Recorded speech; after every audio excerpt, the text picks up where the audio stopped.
آپ نے پہلے دو جملے کہنے ہیں ابو طالب کے لیے، پھر وقفہ لیں گے ہم جب آپ آ گئے جب. میں اس حوالے سے کوئی لمبی چوڑی بات نہ کرنا چاہتا ہوں، نہ کسی کو کچھ کہنا چاہتا ہوں. میں صرف اتنا کہوں گا کہ ابو طالب وہ ہے جس نے نبی یعنی نبوت اور صاحب نبوت کو سنبھال کے امت کے حوالے کیا. واہ واہ واہ واہ واہ واہ. اور عامر بھائی، ہمیں لمبی چوڑی باتوں میں پڑھنے کے بجائے میں صرف ایک وہ منظر جو جس وقت میں نے جب بھی وہ روایت پڑھی ہے میں اس پہ رویا ضرور ہوں کہ جب میرے آقا سید کونین کا بچپن تھا اور جناب حضرت ابو طالب کے گھر کے حالات ٹھیک نہیں تھے، تو گھر میں کھانا اتنا نہیں ہوتا تھا کہ جو سارے بچے اکٹھے سارے گھر والے کھائیں. تو میں چاہوں گا کہ یہ اس روایت کا مزہ تب آئے گا جب میں پریکٹیکل کر کے آپ کو وہ حدیث کا معنی اس روایت کا جو ہے نا وہ میں آپ کو منظر بتاؤں گا.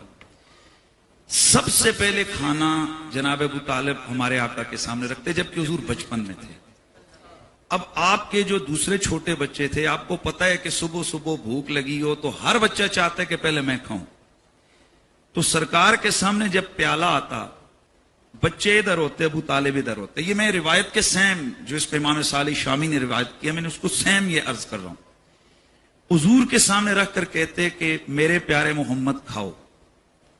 ظاہر ہے حضور کو تو بچپن میں وہ صاحب نبوت ہیں، تو میرے آقا اپنے ان بھائیوں کی طرف دیکھتے اور وہ جو جناب ابو طالب کے بچے تھے وہ بھی ہاتھ آگے بڑھاتے. وہ منظر میں آپ کو نہیں بتا سکتا، ہاتھ آگے ہوتا، باپ جو ہے وہ بچوں کے بیچ میں منظر بتاؤں گا.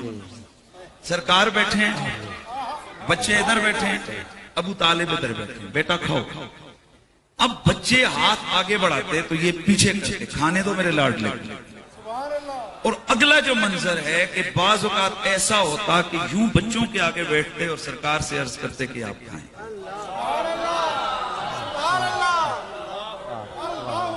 اور میں اس حوالے سے بخاری کے وہ لفظ آپ کے سامنے ضرور عرض کروں گا کہ میرے نبی نے وصال ابو طالب کے بعد، یہ بخاری کے الفاظ اور اپنا حدیث صحیحہ کے اندر یہ یعنی صحیحہ کے الفاظ ہیں کہ میرے نبی مکرم سید کونین جناب ابو طالب کے وصال کے بعد ایک دفعہ ایسا ہوا کہ مدینے میں قحط پڑا اور میرے نبی پاک صلی اللہ تعالی علیہ وآلہ وسلم کے گیسوئے کرم کے کھلنے سے اور آپ کے دستے کرم بلند ہونے سے چھما چھم بارش برسنے لگی.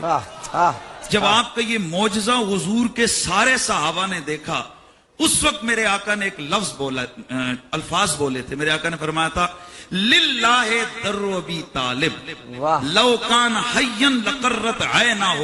آج اگر میرا ابو طالب میرا چچا زندہ ہوتا، میرا یہ معجزہ دیکھ کر اس کی آنکھیں ٹھنڈی ہو جاتی. لیکن میں عامر بھائی جو لفظ ہیں جو میں چاہتا ہوں کہ میرے سارے سننے والے ان لفظوں کو یاد رکھیں، یہ میں اس کا ترجمہ کروں گا لیکن خود بھی کسی سے کروا لیں کہ للہ در ابی طالب.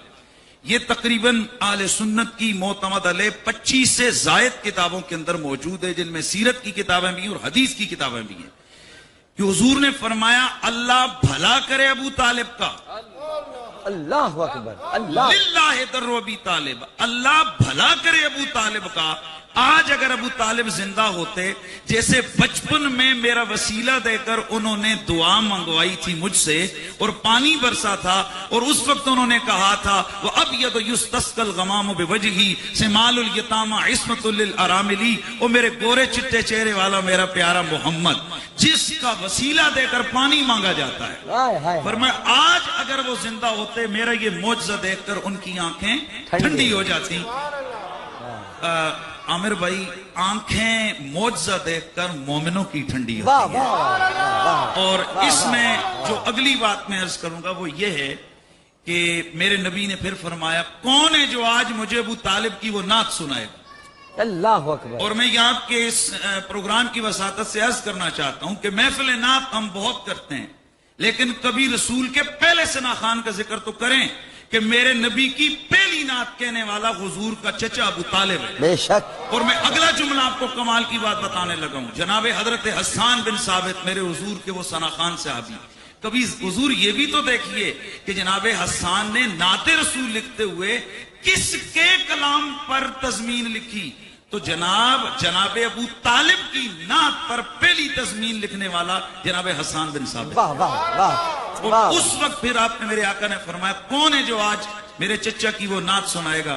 حضرت اچھا یہ جو الفاظ ہیں یہ بخاری کے اندر موجود ہیں. حضرت علی کھڑے ہو گئے، یا رسول اللہ کیا آپ سے کی مراد وہ ہے اب یہ تو یستسقى الغمام بوجھی؟ فرمایا ہاں سناؤ. اللہ اکبر. ابو طالب کی نعت ان کا بیٹا مولا علی مدینے کے سلطان کو سنا رہا تھا اور آقا ابو طالب کو رو کر یاد کر کے آنسو بہا رہے تھے. اللہ آج اگر ہم ان کو یاد کر لیں تو یہ سنت رسول ہے.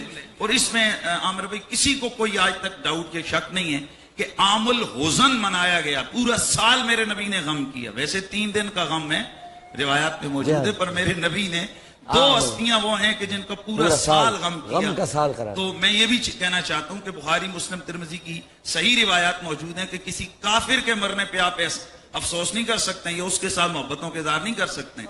تو یہ جو سارا سال میرا نبی آنسو بہاتے رہے، جس ہستی کو یاد کرتے رہے، کم از کم میں تو یہی سمجھتا ہوں کہ میرے رسول کے وفاداروں میں جب نام لکھا جائے گا تو پہلے الفابیٹیکلی الف آتا ہے تو پہلا نام ابو طالب ہے. اللہ. اور حضور کے صحابہ میں اگر ہم دیکھیں تو ظاہر ہے جس وقت اعلان نبوت وہ بھی ہوا الفابیٹیکل تو پہلا ابو بکر. الف ابو بکر کا ہی آئے گا. اسی لیے میرا مشہور جملہ ہے، میرے سننے والے سارے سن لیں کہ ہم وہ لوگ ہیں جو ابو بکر کی الف سے لے کر علی کی یا تک حضور کے ہر غلام سے پیار کرتے ہیں. ویسے میں آیا آپ کے لیے تھا، واللہ اللہ گواہ ہے کہ اللہ تعالیٰ گواہ ہے کہ میں یہ آپ کے لفظ سنے میں نے کہا سامنے جا کر آپ بیٹھتے کو ہیں. بھیجا گیا ہے، آپ آئے نہیں، آپ کو بھیجا گیا ہے. اور سچی بات یہ ہے مفتی صاحب، ہم تو آپ سے سیکھتے ہیں، ہم تو آپ کے شاگردوں میں سے ہیں. بات صرف اتنی ہے، آپ نے تو اتنا ماشاءاللہ بیان فرما دیا. ڈاکٹر صاحب میں ایک دل کی بات ضروری کروں. جی.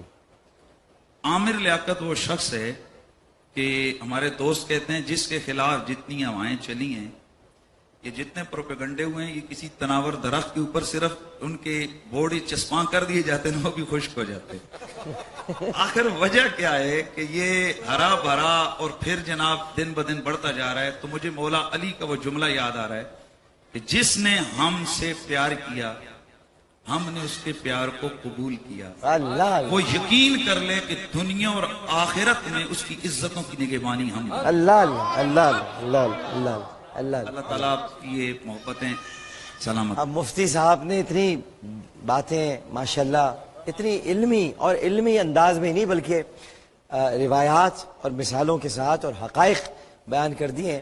میں تو مفتی صاحب سے سیکھنے والا آدمی ہوں. میں تو اتنا جانتا ہوں اور اس سے زیادہ میں تو ایک چھوٹا سا جاہل آدمی ہوں. اور میری جہالت مجھ سے یہ کہتی ہے کہ میں تو جنازے دیکھ کر پہچانتا ہوں کہ کون ہے. مطلب میں تو جنازہ دیکھوں گا، اگر جنازے کے ساتھ رام نام ست ہے ہوگا تو میں سمجھ لوں گا جو ارتھی جا رہی ہے یہ کسی ہندو کا ہے. کوئی یہودی ہوگا تو اپنے کلمات. میں نے جنازہ ابو طالب کا جو تاریخ میں دیکھا ہے، اس کا جنازہ جو گہوارہ تھا، اس گہوارے کے جو 4 یعنی اس کے کونے تھے، ایک رسول اللہ نے سنبھالا ہوا تھا، اللہ اکبر. ایک مولا علی نے سنبھالا ہوا تھا، ایک عباس نے سنبھالا ہوا تھا، ایک جعفر نے سنبھالا ہوا تھا. اب اگر یہ جنازہ مسلمان کا نہیں ہے تو کس کا جنازہ ہے؟ سبحان اللہ سبحان اللہ. میں کہتا ہوں میں تو یہ جنازہ جانتا ہوں، میں تو یہ جنازہ دیکھا ہے میں نے. اور پھر میں اپنے صحابہ پر فدا جو یہ جنہوں نے اپنے نکاح توڑ دیے رسول کے کہنے پر کہ کافروں کے ساتھ نکاح نہیں ہوں گے، میں کیسے اس علی کو بھول جاؤں جو نام یہ کہتا ہے کہ میرے باپ نے میرا نام علی رکھا اور میں علی ابن ابی طالب ہوں. اس نے ہمیشہ اپنے باپ کا نام پکارا. میں ابن ابی طالب ہوں، میں ابو طالب کا بیٹا ہوں، میں ابو طالب کا بیٹا میدان میں ہے. تو ایسا نہیں ہو سکتا. عمر فاروق نے بھی اس وقت تک اپنے باپ کا نام خطاب نہیں لیا جب تک انہوں نے اسلام قبول نہیں کر لیا. اس لیے وہ بھی اپنے آپ کو کہتے تھے میں خطاب کا بیٹا ہوں. انہوں نے کہا میں ابو طالب کا بیٹا ہوں. تو کیا آپ مولا علی سے توقع کر سکتے ہیں وہ کسی کافر کے ساتھ اپنے نام کو لگائیں گے؟ علی ابن ابی طالب کہا جاتا. آج بھی خطبوں میں مفتی صاحب جب خطبہ دیتے ہوں گے تو علی ابن ابی طالب کہتے ہیں آپ، جس کا ہر خطبے میں نام لیا جاتا ہے. اب آپ یہ رسک لے لیں کہ بھائی وہ کافر تھے یا وہ اسلام نہیں لائے تھے، میں یہ رسک لینے کو تیار نہیں ہوں، کیونکہ میرے دین عامر کو بھائی اس میں میں چھوٹی سی بات کر رہا ہوں، اسلام کفر کی بات ہم سائڈ پہ رکھتے ہیں، اس میں جو جتنے بھی مکاتب فکر کے لوگ ہیں اور اس پہ نصوص موجود ہیں کہ جناب ابو طالب محبوب رسول تھے، بے شک، یعنی اس میں ابھی اب حوالے چونکہ پروگرام کی وہ ہے، میں اپنے جب جلسے کرتا ہوں تو اس میں لگاتار حوالے دیتا ہوں، میری یہ فیلڈ ہے، یہ میں اس بات کے اوپر تقریباً میرے رجسٹر میں 70 سے زیادہ کتابوں کے حوالے میں نے رکھے ہوئے ہیں لکھ کے، کہ اللہ کے نبی نے حضرت ابو طالب سے پیار کیا، اور وہ جو شان نزول آتا ہے انک لا تہدی من احببت، اے نبی آپ اس کو ہدایت نہیں دے سکتے جو آپ کے پیارے ہیں، اس کا شان نزول کیا ہے؟ لیکن جن لوگوں نے کہا کہ ابو طالب مراد ہے، تو علامہ علوسی فرماتے ہیں کہ یہ تو ثابت ہو گیا کہ ابو طالب محبوب رسول ہے۔ میں تمام کائنات کے لوگوں کو مخاطب ہو کر یہ عرض کرتا ہوں کہ ہمارا یہ دعوے، اور بالخصوص آل ایمان اور آل محبت سے میں مخاطب ہوں، میں یہ سوال پوچھتا ہوں کہ ہمارا یہ ایمان اور تقاضا ہے، عامر بھائی ہم ہزاروں گناہ کرتے ہیں، اللہ کی قسم ہمیں مدینے والے آقا کی شفاعت کا سہارا ہے، اور ہم کہتے ہیں اوے ہم حضور کے غلام ہیں، ہم حضور سے پیار کرتے ہیں، ہمارا بھلا ہو جائے گا۔ میں سوال کرتا ہوں کہ جب محب رسول جو حضور سے پیار کرنے والا ہو وہ جہنم میں نہیں جا سکتا، یہ ہم سارے کہتے ہیں، اور جس سے رسول پیار کرتا رہے اس کے بارے میں کیا واہ واہ واہ واہ واہ واہ واہ واہ واہ، اور میں اس حوالے سے میں آخری اب بات چھڑ گئی ہے، میں بات چھڑ گئی ہے تو میں آخری منظر لے کے جانا چاہتا ہوں آج کا، کہ جب جناب ابو طالب کا وصال ہو رہا تھا، آج کا ہی دن تھا، آپ کا وصال ہو رہا تھا، اور اس وصال کی گھڑیوں میں آپ کو فکر کس کی تھی؟ اپنے پیارے بھتیجے محمد کی۔ امام صالح شامی نے اس کو ڈیٹیل میں لکھا، باقی مورخین نے اس کو لکھا کہ جناب ابو طالب نے پیغام بھیجا کہ سارے جتنے بھی ہیں نا یہ مکے کے بڑے بڑے سب کو بلا لو، ابو جہل آ گیا، ابو سفیان آ گیا، سارے لوگ آ گئے، دائیں میں کھڑے ہو گئے۔ جناب ابو طالب نے آپ کو وصیت کی، اور یہ اب جو یہاں لائیو دیکھ رہے ہیں وہ ابھی سرچ بھی کر سکتے ہیں، یہ الفاظ جو میں کہہ رہا ہوں کیسے ہیں، یہ نہیں، آپ نے وصیت فرمائی، آپ نے فرمایا کہ میں دنیا سے جانے لگا ہوں تو میں تمہیں خیر کی وصیت کرتا ہوں، یتیموں کے ساتھ اچھا سلوک کرنا، بیواؤں کا خیال کرنا، کسی کا مال نہ کھانا، کعبے کے معاملات کو درست رکھنا، یہاں کوئی باہر کے آنے والوں کو تکلیف نہیں۔ آپ نے تقریباً 13 پوائنٹس سب کو نا اس پورے قوم کو، ساروں کو ان کو وصیت فرمائی۔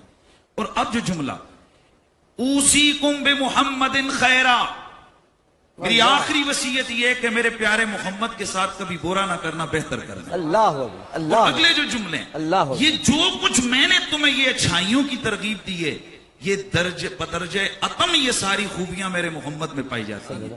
اچھا، اب جس وقت یہ بات ہوئی تو جناب ابو طالب حضور سے مخاطب ہوئے، اے میرے بھتیجے آپ بھی ان کا خیال رکھنا۔ میرے نبی نے فرمایا چچا یہ آخری گھڑیاں ہیں، تو کیا میں ایسا کلمہ ان کے اور آپ نے بیچ میں نہ رکھ دوں کہ یہ اختیار کر لیں تو ساری دنیا کی بادشاہت ان کو مل جائے؟ ابو سفیان بولا تجھ پہ میرا باپ قربان، وہ ایک نہیں تو 10 باتیں بول۔ میرے نبی نے فرمایا وہ ایک یہ ہے کہ ان تشهد اللہ الہ الا اللہ وان محمدا عبدہ ورسولہ وان تترک عبادک وان تترک اصنامک، کہ میں ایک ہی بات کرتا ہوں کہ اللہ کے سوا کوئی عبادت کے لائق نہیں، اور میں محمد اللہ کا رسول ہوں، اور یہ کہ تو جتنے بھی یہ جو تم نے جھوٹے خدا بنائے ان کو تو چھوڑ۔ وہ چیخنے لگا، کہنے لگا کہ یہ کیا ہوا، یہ کیا ہوا، یہ کیا ہوا؟ ابو طالب دیکھو یہ کیا، پھر وہی بات کر دی۔ اب فیصلہ کرنا تھا، عامر بھائی آخری گھڑیاں ہیں، فیصلہ کرنا تھا ابو طالب نے۔ میرے آقا خاموش ہو گئے کہ کہیں میرے چچے کا دل، ظاہر ہے ادھر ادھر سے باتیں شروع ہو گئی، یہ کیا شور شروع ہو گیا۔ حضور خاموش ہو گئے کہ کہیں میرے چچا کو تکلیف ہوئی ہے ان معاملات سے۔ تو جناب حضرت ابو طالب نے میرے نبی کے چہرے پہ دیکھ کے فرمایا میرے بیٹے تو نے ان کو غلط بات کی دعوت تو نہیں دی ہے، خدا کی قسم تو نے صحیح بات کی دعوت دی۔ اور جو آخری جملے وہ کیا ہیں؟ جناب ابو طالب کی آنکھ سے آنسو کے قطرے ٹپکے، پڑھیے جا کے روایات، اور پھر آپ نے فرمایا میرے بھتیجے اگر میری یہ جان میرا وفا کرے تو مجھے پیدا کرنے والے کی قسم میں تجھ پہ اپنی جانوں کو قربان کرتا ہوں. اللہ اللہ اللہ. لما بلغا آنا، حضرت ابو طالب ان جملوں پہ پہنچے، فماتا، آپ کی روح قبض ہو گئی. جناب والا آخری لفظ جناب ابو طالب کی زبان پر وفاداری ہے مصطفیٰ کے جاری. اور ابو لہب کے جو دو بیٹے تھے عتبہ اور عتیبہ، ان سے اپنی بیٹیوں کے رسول اللہ نے نکاح ختم کروائے، آپ جانتے ہیں. لیکن فاطمہ بنت اسد سے نکاح ختم نہیں ہوا تھا. سبحان اللہ، سبحان بس اتنا کافی ہے میرا. سبحان اللہ. فاطمہ بنت اسد سے ابو طالب کا نکاح ختم نہیں ہوا، اس کا مطلب ہی کافی ہے. آگے کسی کو بات کرنے کی ضرورت نہیں ہے کہ شرک کا اسلام کے ساتھ کوئی تعلق نہیں. لہٰذا عتبہ اور عتیبہ جو کہ نکاح میں آ چکی تھی دونوں بیٹیاں، آپ نے نکاح ختم کرائے ابو لہب کے بیٹوں سے کہ وہ اسلام نہیں لا رہے تھے. اور فاطمہ بنت اسد مولا علی کی جو ماں تھیں، ان کا نکاح ابو طالب سے ختم نہیں ہوا. وہ ایمان لے کر آئی تھی باقاعدہ اعلان کر کے، نکاح ختم نہیں ہوا. تو بس اب باقی باتیں انسان خود سمجھے کہ کون اسلام پر قائم تھا. کچھ چیزیں مشیت الہی ہوتی ہیں، ہمیں ان میں بحثوں میں نہیں پڑھنا چاہیے اور ہمیں اس پہ بھی نہیں جانا چاہیے. بس اتنا یاد رکھنا چاہیے قرآن نے ہمیں سکھایا ہے حل جزاء الاحسان الا الاحسان. واہ واہ واہ، سبحان اللہ، سبحان اللہ. احسان کا بدلہ احسان کے سوا کچھ نہیں. اور اس امت پر یہ فرض ہے کہ وہ اپنے نبی پر، حالانکہ نبی پر کسی کا کوئی احسان نہیں، لیکن جس نے بھی نبی کی اعانت کی ہے، ظاہری طور پر جس نے بھی نبی کی اعانت کی ہے، استعانت کی ہے، مدد کی ہے، احسان کا تقاضا یہ ہے کہ اس کا احترام کیا جائے. بس.